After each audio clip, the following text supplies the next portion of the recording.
Fala pessoal, beleza? Tudo bem? Começando hoje um novo vídeo que vai ser uma complementação, uma extensão de um tema que eu expus no início, metade do mês passado, quando eu perguntei qual seria a maior volta por cima da história do esporte. Hoje vai ser no caminho contrário. Qual foi o pior retorno da história do esporte? Lógico, quando a gente fala de, assim como eu expus lá, qual a maior volta por cima, eu tive que estabelecer uma série de critérios, não era apenas a superação em si, não era se ao retornar o atleta foi muito bem. Eu estabeleci três critérios para definir aquilo, para definir o Niki Lauda como o maior retorno da história do esporte, seguido aí por os três mais impressionantes, Alexander Popov, Ronaldo Fenômeno e a Mônica Seles. Então eu estabeleci esses três critérios. Primeiro, antes, desse afastamento, o atleta já tinha uma reputação, já tinha um nível de atuação, já tinha uma qualidade que eu colocava entre os maiores de todos os tempos. Segundo, esse fator que o fez afastar-se era career threatening, ou seja, ameaçava de fato a carreira dele se fosse uma lesão ou algum acidente, algum incidente que o tivesse forçado a se afastar, daí a importância da gravidade disso. E terceiro, se no seu retorno ele conseguiu voltar àquele nível ou até mesmo a um nível até maior, que é o que aconteceu com esses atletas aí, e por isso o Niki Lauda segue sendo, na minha visão, o maior retorno, maior volta por cima da história do esporte. Então agora, para definir qual seja o pior retorno, eu vou excluir, por exemplo, dessa vez, lesões, porque a gente não sabe quanto uma lesão pode ter influenciado nesse retorno do atleta e ele não ter conseguido mais voltar. Então, quando se trata de lesões, de coisas muito graves, o retorno só pode ser modificado positivamente, negativamente não, porque a gente tem que ponderar o quanto isso foi prejudicial. Um exemplo, o melhor exemplo é do Marco van Basten, o jogador holandês, que era fenomenal, o que ele fez já o colocava no patamar dos 15 de todos os tempos, mas ele sofre tantas lesões no tornozelo, cirurgias mal feitas, remédios em doses cavalares, Ele deu depoimentos recentemente falando a respeito de como o fígado dele foi comprometido com tantos analgésicos.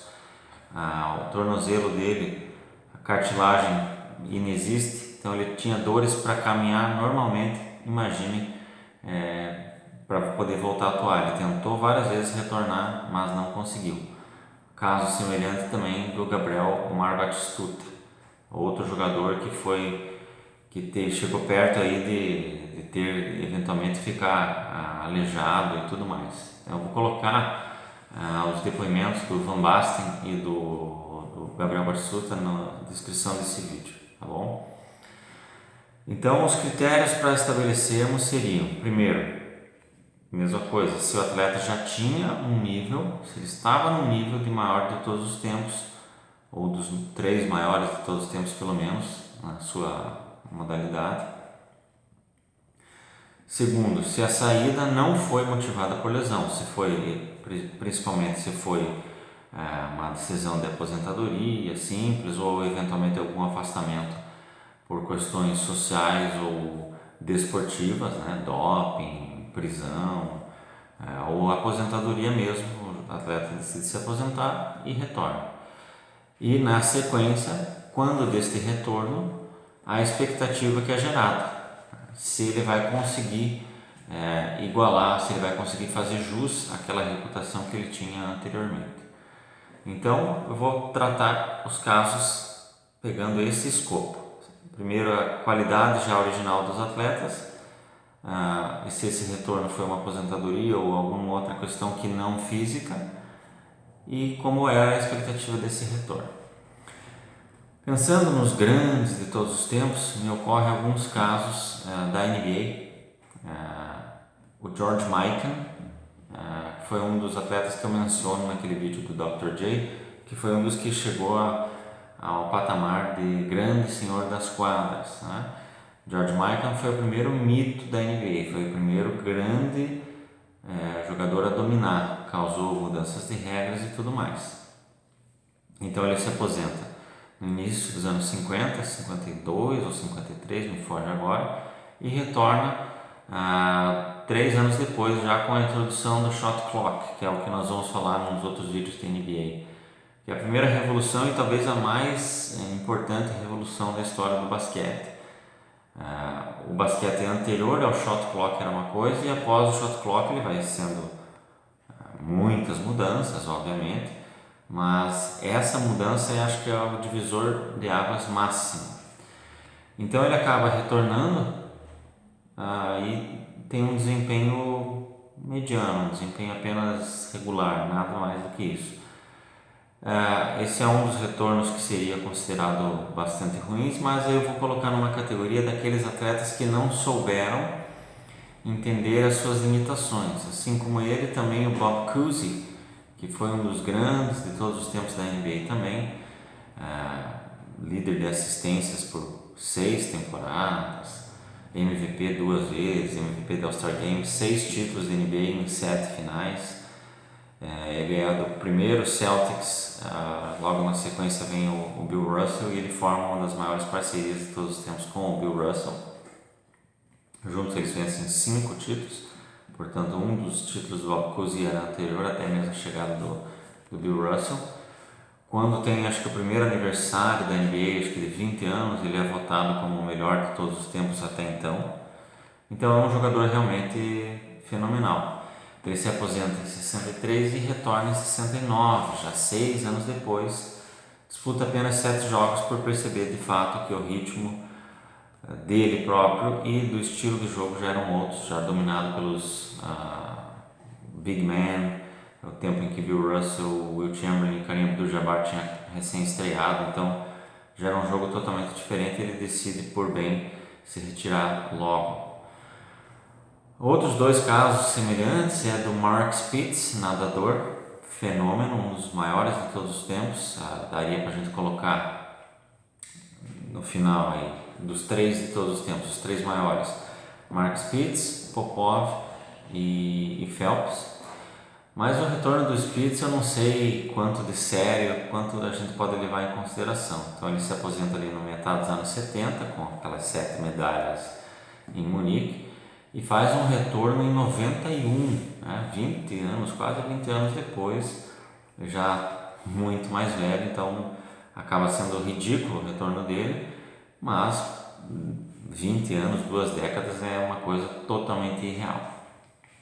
Próximo disso também, não 20 anos, mas quase uma década depois, Bjorn Borg. Bjorn Borg também, por tudo que ele fez e no tempo curto que ele fez, merece ser classificado como um dos 5 maiores tenistas de todos os tempos. É o único homem a vencer Roland Garros 4 vezes seguidas e Wimbledon 5 vezes seguidas. Ele o fez em anos seguidos, 3 anos ele venceu ambas. Somente Rafael Nadal e Federer conseguiram igualar as sequências dele em Roland Garros e em Wimbledon, mas Federer em Wimbledon, Rafael Nadal em Roland Garros. O Borg fez em ambas. Além disso, outras 4 finais do US Open nunca venceu e não disputava o Australian Open. Então, aos 26 anos, ele decidiu retirar-se das quadras simplesmente porque não estava mais afim. Indico para vocês muito o filme Borg vs McEnroe. Isso em 82, 83, o Borg decide se retirar e faz uma tentativa de retorno lá em 91. Também por ritmo da quadra, raquete, ele tem uma grande dificuldade com a nova raquete, o físico, tudo mais, acaba decidindo se retirar um pouco tempo depois, ao perceber que não tinha mais condição. Se eu não me engano, ele disputou 12 partidas, perdendo todas, Então esses retornos do Mikan, do Cousy, especialmente do Cousy, do Spitz e do Borg, seriam considerados retornos pífios, mas a gente tem que levar em consideração o tempo de distância que eles ficaram das quadras, das piscinas e né, das quadras de tênis e de basquete e das piscinas. Pensando agora em outros casos, né? A Fórmula 1. Na Fórmula 1 eu vou fazer o corte para campeões que retornaram. Se a gente for pensar em pilotos que retornaram, um exemplo, Robert Kubica é considerado um retorno ridículo também, mas vejam pelo que o cara passou. Então a gente não pode querer exigir qualquer coisa de um atleta que tenha passado pelo que ele passou, os rallies, vocês devem saber da mão dele e tudo mais, para retornar para o mais alto nível do automobilismo. Querer exigir dele qualquer coisa seria nada mais do que hipocrisia e até mesmo um grau de como é que eu posso dizer, um sadismo das pessoas quererem que ele tivesse um retorno. Lógico, aí cabe a ele e a própria equipe dele também encerrar por bem essa continuidade, né? Mas eu vou fazer então o recorte para campeões que voltaram. Nós tivemos 33 pilotos que foram campeões mundiais de Fórmula 1, pelo menos uma vez, né? Desses 33, 7 fizeram retorno às pistas. Já falamos do Niki Lauda, que foram 2 retornos e 2 retornos triunfantes. Alain Prost também fica fora entre a última corrida de 91 e ao longo da temporada de 92, retorna em 93, é campeão mundial e se retira na sequência. Seria, olhando apenas pelo que ele fez, um dos maiores retornos de todos os tempos, mas façamos a ponderação de que ele voltou para o melhor carro, e não apenas o melhor carro, mas uma distância muito grande em desempenho e em tecnologia. Então ele voltou com essa segurança, com essa sabedoria e somado a toda a experiência e categoria dele, é óbvio que ele foi triunfante. E ainda assim deveria ter feito muito mais, porque 93 foi a grande temporada do Ayrton Senna em termos de desempenho. O calor que ele deu para o Prost não deveria ter acontecido, as condições em que o Senna estava de carro e que o Prost estava. Mas foi um bom retorno, óbvio, foi campeão mundial, 7 vitórias. Além dele, Mario Andretti. Mario Andretti se afasta das pistas 81, né? Ele correu as primeiras corridas de 82 e retorna lá no finalzinho de 83 e disputa as últimas 3 provas. Na primeira dessas 3, ele faz a pole position com a Ferrari e chega ao pódio, terceiro lugar. É um belo retorno também. Tivemos ainda, nessa sequência do Prost, o Nigel Mansell. Nigel Mansell é campeão da Fórmula 1 em 92, vai para a Indy e é campeão mundial, campeão da Indy em 93. Ao longo de 94 ele disputa algumas corridas, lembro que o GP da França, não me lembro qual outra na metade do campeonato, e volta lá para o finzinho, disputa o GP da Austrália, faz a pole e vence. Ele fez a pole, mas acabou sendo superado rápido pelo Schumacher e pelo Damon Hill, teve aquela batida, e o Mansell é vencedor daquela corrida. Na sequência ele vai para a McLaren e ali o desempenho é tosco, né? O desempenho é vergonhoso, problemas até do peso dele para entrar no carro, brigas com o Ron Dennis, e ele disputa acho que as primeiras 3 ou 4 provas e acaba saindo. Mas foi um retorno digno, porque uma vitória, pole position e tudo mais. Ele acabou na sequência não conseguindo fazer jus àquilo, mas pelo retorno por si só e até pela idade que o Mansell tinha, ele já tinha seus 41 anos, a mesma idade que o Schumacher vai retornar, ele tem um bom desempenho, consegue uma vitória. Então esses são casos de pilotos, atletas que, nesse caso falando especificamente da Fórmula 1, então são os pilotos que fizeram retornos decentes, né?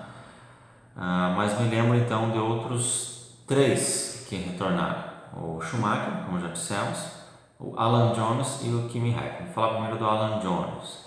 Alan Jones é um dos piores retornos da história do esporte, sem dúvida, mas aí o que eu vou deixar de fora é porque o Alan Jones nunca foi um fenomenal piloto, nunca foi discutido ele entre os maiores, nem mesmo da própria época dele. Alan Jones estreia na Fórmula 1, creio que meados dos anos 70. 78 ele já vence algumas corridas, 79, 80 ele é campeão mundial, né? 81 ele segue na Williams, tem toda aquela briga com o Reutemann e ele se retira da Fórmula 1 ali.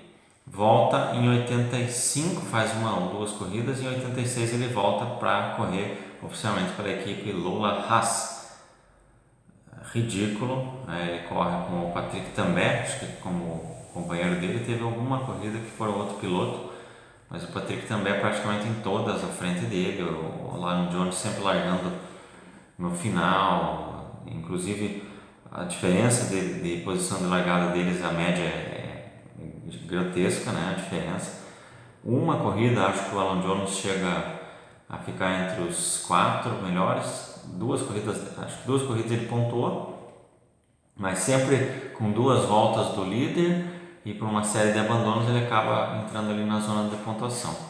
Mas seria certamente o retorno mais ridículo dentre os campeões da Fórmula 1, porém, considerando quem ele era, o tempo que ele ficou fora, 4 anos, também não dá para querer colocar aí como o pior retorno da história do esporte, porque justamente não se esperava muito de Alan Jones, né? O Kimi Raikkonen faz um retorno bastante decente, ele se aposenta no final de 2009, retorna em 2012, vence a última prova de 2012 e a primeira de 2013, algo bastante impressionante. Ele se aposenta aos 30 anos, recém-completados 30 anos, e retorna aos 33. Então teve um bom desempenho, segue até hoje aí na Fórmula 1, volta e meia faz a sua volta mais rápida, já ganhou outras corridas pela Ferrari, então é um belo desempenho, um belo retorno, um piloto que voltou num nível ok, num nível decente, né, fazendo jus, mas também ele não era um dos melhores de todos os tempos antes, portanto não podemos considerá-lo nem para aquelas grandes retornos de todos os tempos, né, mas é um retorno bastante coerente. Sobra então o Michael Schumacher, pelo que ele era, pelo fato de ter se aposentado por decisão, por ter tomado essa decisão de voltar, fez alguns testes, disputou provas de outras categorias do esporte a motor, fez alguns testes e retornou à Fórmula 1. Dentre os campeões, certamente foi o pior dos retornos, em considerando, né, a gente falando sério, dos grandes nomes de todos os tempos. Então o Schumacher vai ficar na nossa lista final de piores retornos, mas certamente não foi o pior. Mas por que o retorno dele foi tão ruim? E algumas ponderações que nós devemos fazer, além da idade. Ele retorna para um regulamento com essa regra dos pneus, 2 regulamentos que creio que prejudicaram muito e que aí sim colocam alguma visão do ponto de vista histórico, um questionamento ao Schumacher. Então, quando ele retorna, tem essa regra nova dos pneus, a obrigatoriedade de usar X tipos de pneus, mesmo que seja por apenas uma volta. Os pneus têm que ter uma durabilidade diferente e, além disso, o fim do reabastecimento. Quando o Schumacher retorna em 2010, o abastecimento tinha recém sido abolido. O Schumacher foi mestre, foi o grande nome daquela era 94 até 2006, né, em que você tinha o livre uso de pneus, você tinha também componentes diferentes para certas equipes, né, agora todos uma mesma fabricante, componentes, terceiro fator, portanto, componentes diferentes para as equipes. Então a Ferrari e algumas outras equipes menores usavam o Bridgestone, teve várias disputas, né? Goodyear e Firestone, Bridgestone, depois teve aquele duelo da Michelin. Então a Ferrari tinha o privilégio, com todas as razões. Então o Schumacher podia treinar muito mais, né? Quarta mudança, restrição a testes. Então ele corria num tempo em que ele tinha testes ilimitados, pneus diretamente para ele, para a equipe dele, reabastecimento e não havia obrigatoriedade de uso de diferentes tipos de compostos, né, de pneus. Então, somados esses 4 fatores, além da habilidade extrema dele, além do investimento alto da Ferrari, além de uma série de fatores, talento nato dele, ele dominou com o pé nas costas. Ele foi soberano ao longo daqueles 13 anos. Diria que foi soberano ao longo de 11 anos, né, 94 a 2004, quando o Alonso começa a equiparar e vão surgindo os novos pilotos. Ele foi o momento que ele decidiu por se aposentar. Então esse retorno dele foi muito frustrante, tendo em vista o domínio que ele exerceu antes e o fato de ele ter se afastado por decisão. Esperava-se demais do retorno dele, e no retorno dele não houve nenhuma vitória.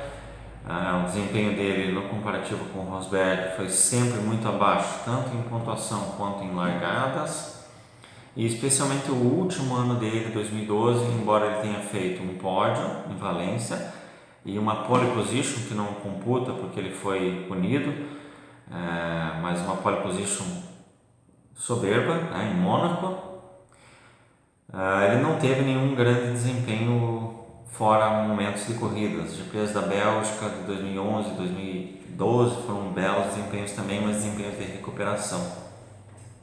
Então, o Schumacher, salvo brilhos em corridas, em grandes prêmios específicos, ele não teve um bom desempenho.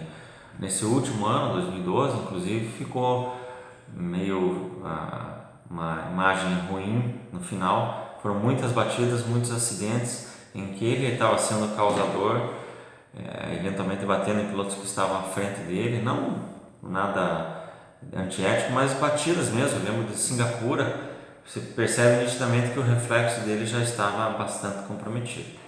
Então, fazendo essa ponderação da idade em que ele estava, ele não pode ser considerado o pior retorno da história, mas dentre os atletas do mais altíssimo nível, especialmente no esporte a motor, sim, certamente foi o pior. Mas eu vou colocar outros 2 à frente dele, e vou explicar detalhadamente porquê. Junto com o Schumacher, eu vou classificar o Jan Thorpe. Jan Thorpe foi um dos grandes nadadores de todos os tempos. Diria que entre o Popov, né, e a chegada do Phelps, né, nas Olimpíadas de 92, 96 e 2008, né, que o Phelps surpreende o mundo, né? O Thorpe foi o maior nome da natação ali. Ele competia especialmente nas provas de 200 e 400, além dos revezamentos. Então ele ganha 5 medalhas de ouro nas Olimpíadas de 2000 e 2004, mais algumas pratas e bronzes. Ele era considerado ali, naquele momento, o principal nome da natação e já era cogitado entre os maiores de todos os tempos também. Ele se beneficiou bastante daquelas roupas específicas, né? Ele conseguiu dominar nessa era, nessa nova tecnologia. Então ele se aposenta ali, acho que 2005, 2006, né? Após Atenas. Ele se aposenta e faz uma tentativa de retorno para a Olimpíada de Londres, né? 2012. Então ele tinha 30 anos quando desse retorno. O Phelps, para nós usarmos como parâmetro, retorna para o Rio de Janeiro com 31 anos, portanto a idade não era o principal fator prejudicial ao Jan Thorpe, mas ele acaba, né, participando de todos os qualifyings. Ele não tem bons desempenhos, ele inclusive fica fora das próprias seletivas da Austrália, então um desempenho bastante frustrante. Ele chega a anunciar que vai tentar para os próximos Jogos Mundiais em 2013 e aí acabou tendo uma lesão, não sei se no ombro ou alguma coisa assim, e acaba desistindo desse retorno novamente. Então foi um retorno bastante frustrado, esperava-se muito dele. Então ele e o Schumacher eu coloco aí completando o pódio. Mas os 2 piores retornos de todos os tempos, e aí vamos fazer a separação. O segundo lugar para nós vai ficar o Ben Johnson. Ben Johnson, para quem leu um pouquinho sobre a história das Olimpíadas, já conhece esse nome. Foi aquele atleta que na Olimpíada de Seul, 1988, destruiu na prova dos 100 metros livres, né? 100 metros, né? arrebentou, fez um tempo assombroso, acho que foi o primeiro a baixar dos 10 segundos, se não me engano, acho que sim, mas eventualmente fez um recorde mundial, era considerado aquele cara que, né, o Carl Lewis tinha vencido os 100 metros livres em 84, mas o Ben Johnson vem e pulverizou e era considerado ali, talvez estava surgindo o maior velocista de todos os tempos, até surgirem Michael Johnson e o Usain Bolt, né, para mostrar o Usain Bolt especialmente por ser dos 100 metros. Mas o Ben Johnson provou-se ali que ele caiu no doping, né? Inclusive o Ben Johnson deu um depoimento há uns anos atrás dizendo que ele poderia ter morrido porque era uma droga totalmente nova, ele foi cobaia, então extremamente arriscado, não apenas o desempenho foi potencializado por isso, mas um risco eminente de saúde ali, né? Uma situação muito grave que foi revelado depois. E aí ele é suspenso, acho que 2 anos, não, acho que é suspenso ao longo de 89, 90, não lembro em que momento ele é suspenso, mas ele fica quase 2 anos aí afastado. E retorna, né, com essa promessa de mostrar que ele não foi apenas pelo doping, ele queria provar quão bom ele era, mas acontece que no retorno dele é absurdamente vergonhoso. Ele não vence nenhuma das provas que ele disputa, eventualmente ele até cai em semifinais.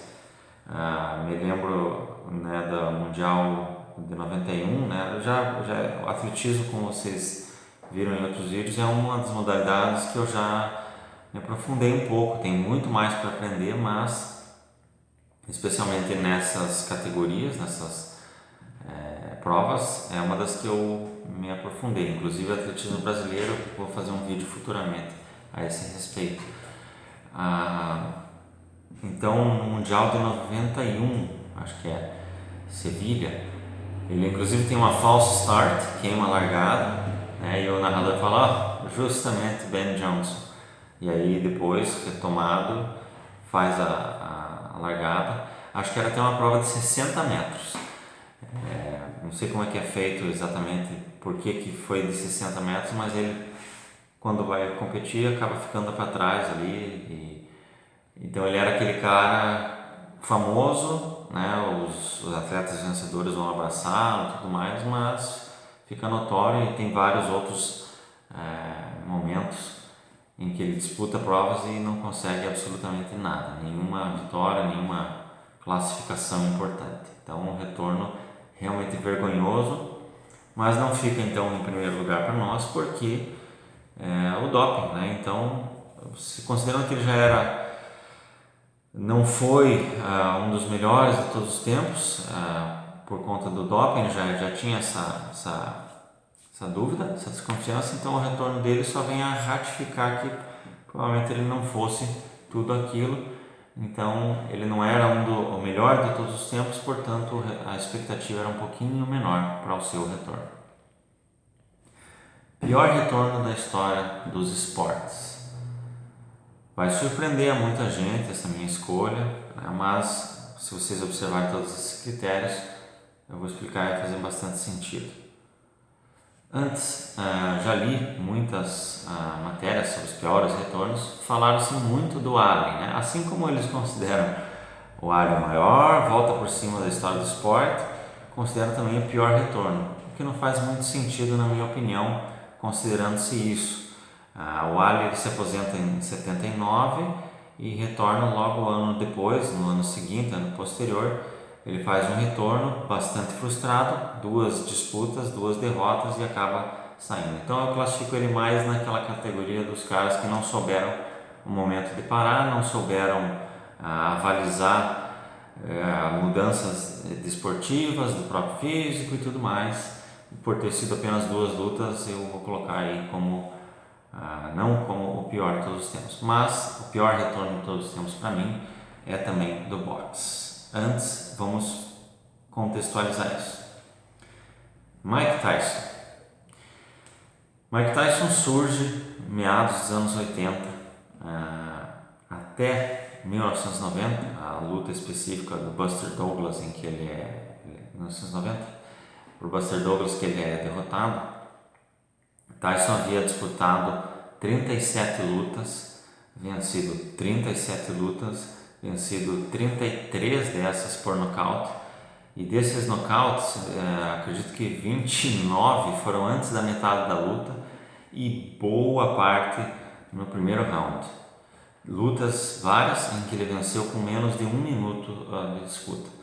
Tinha muito uma brincadeira nessa época, eu era criança, mas eu me lembro disso, dos meus pais falando. Então vejam que o Tyson mobilizou tanto em torno do boxe que pessoas das mais variadas, crianças, mulheres, idosos, assistiam. Mesmo aqui no Brasil, né, que não seria o boxe um esporte cultural nosso, mas todo mundo se reunia, sem restrição de idade, de sexo, pessoas de fato se reuniam para assistir Mike Tyson.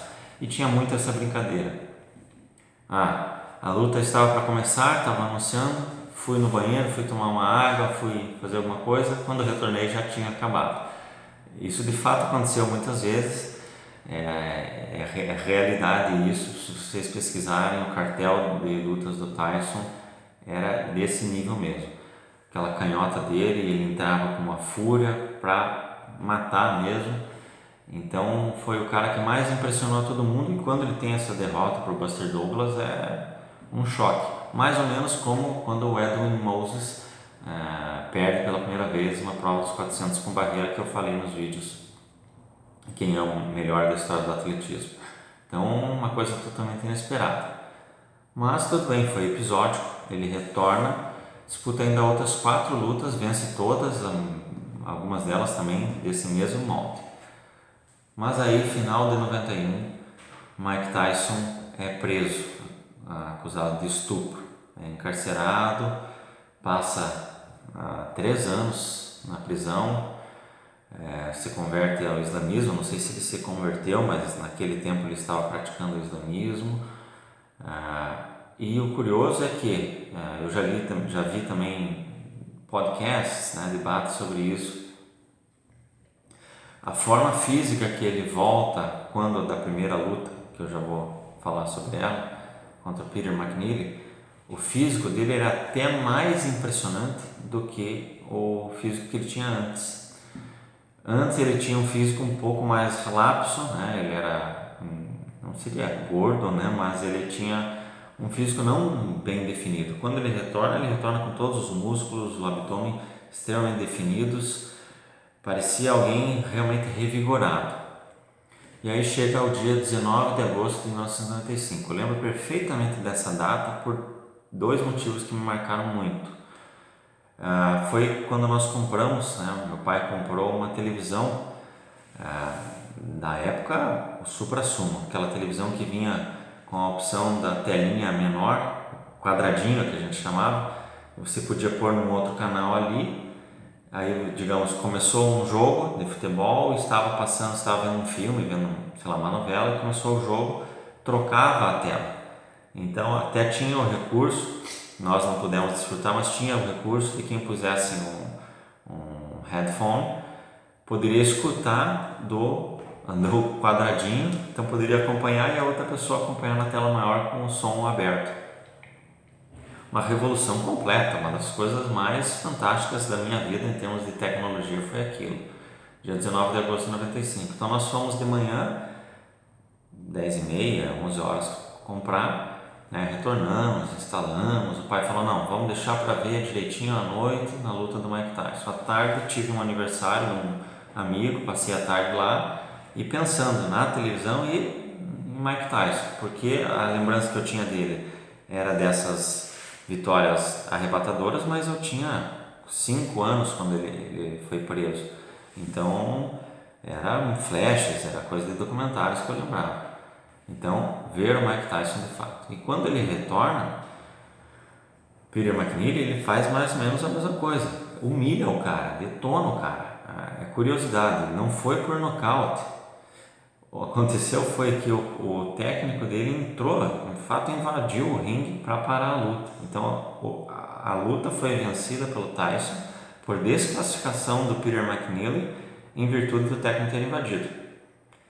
Mas aí, essa é a minha lembrança lá, meus 9 anos de idade, o Tyson detonando. Quando a gente vai amadurecendo e começa a olhar as coisas em perspectiva, a gente vai percebendo que tinha algumas coisas estranhas. Não sei se foi uma luta arranjada, mas certamente Peter McNeely está longe de qualquer coisa, de ser alguém relevante na história. E essa entrada do técnico me parece assim que foi feito para o Tyson voltou, né? E aí, observando, lendo o cartel dele com mais calma novamente, fui notando que já nesse período e todos esses períodos que eu vou relatar em breve, o Tyson bateu em galinha morta, bateu em bêbado na descida, né? Então, é por isso, além de tudo que eu vou falar daqui a pouco, que de fato o Tyson tem o retorno mais frustrante de todos os tempos, porque nada do que ele fez depois, mesmo os knockouts, nada do que ele fez depois fez jus a quem ele foi antes. Observado isso, conhecendo o contexto, a gente vai considerar um lutador medíocre, né?